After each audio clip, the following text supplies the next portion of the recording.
Gujarati T લાઈવમાં આપનું સ્વાગત છે। વડાપ્રધાન નરેન્દ્ર મોદીએ તેમના ગુજરાતના પ્રવાસ દરમિયાન અનેક જુદા જુદા કામોના લોકાર્પણ અને ખાતમુહૂર્ત કર્યા હતા। ત્યારે ગુજકોસ્ટ સંચાલિત વડોદરાના વેમાલી ખાતે નિર્માણ પામનાર રિજિયોનલ સાયન્સ સેન્ટરનું ખાતમુહૂર્ત વર્ચ્યુઅલી કર્યું હતું। ત્યારે વડોદરામાં ગુજકોસ્ટના સલાહકાર નરોત્તમ સાહુ, વડોદરા સેન્ટરના નિયામક અને સંયોજક સહિત શાળાના બાળકો અને વિજ્ઞાનમાં રસ ધરાવતા શિક્ષકો અને અગ્રણીઓ ઉપસ્થિત રહ્યા હતા।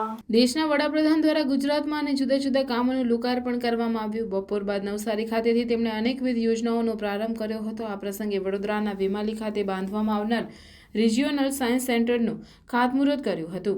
ગુજરાત સરકારના વિજ્ઞાન અને પ્રૌદ્યોગિકી વિભાગના નેજા હેઠળ કાર્યરત ગુજરાત ગુજકોસ્ટ દ્વારા રાજ્યમાં 8 રિજિયોનલ સાયન્સ સેન્ટર્સ અને 23 ડિસ્ટ્રિક્ટ સાયન્સ સેન્ટર્સ સ્થાપવાની કામગીરી ચાલી રહેલ છે, જે અંતર્ગત વડોદરા જિલ્લામાં 100 કરોડના ખર્ચે નિર્મિત થનાર રિજિયોનલ સાયન્સ સેન્ટરનું વડાપ્રધાન દ્વારા વર્ચ્યુઅલી કરવામાં આવ્યું હતું। વડોદરા વિજ્ઞાન કેન્દ્ર નિયામક ડોક્ટર જીતેન્દ્ર ગવલી, સંયોજક દિનેશ ગાંધી સહિતના અધિકારીઓ અને આસપાસની શાળાના વિદ્યાર્થીઓ મોટી સંખ્યામાં ઉપસ્થિત રહ્યા હતા। ગુજકોસ્ટના સલાહકાર નરોત્તમ સાહુએ કાર્યક્રમનું જીવંત પ્રસારણ નિહાળ્યું હતું। ત્યારબાદ તેમણે રિજિયોનલ વિજ્ઞાન સેન્ટરનું ખાતમુહૂર્ત પૂજા કરી હતી। વડોદરાના વેમાલી ખાતે 100 કરોડના ખર્ચે 10 એકર જમીનમાં રિજિયોનલ સાયન્સ સેન્ટરનું નિર્માણ કરવામાં આવશે।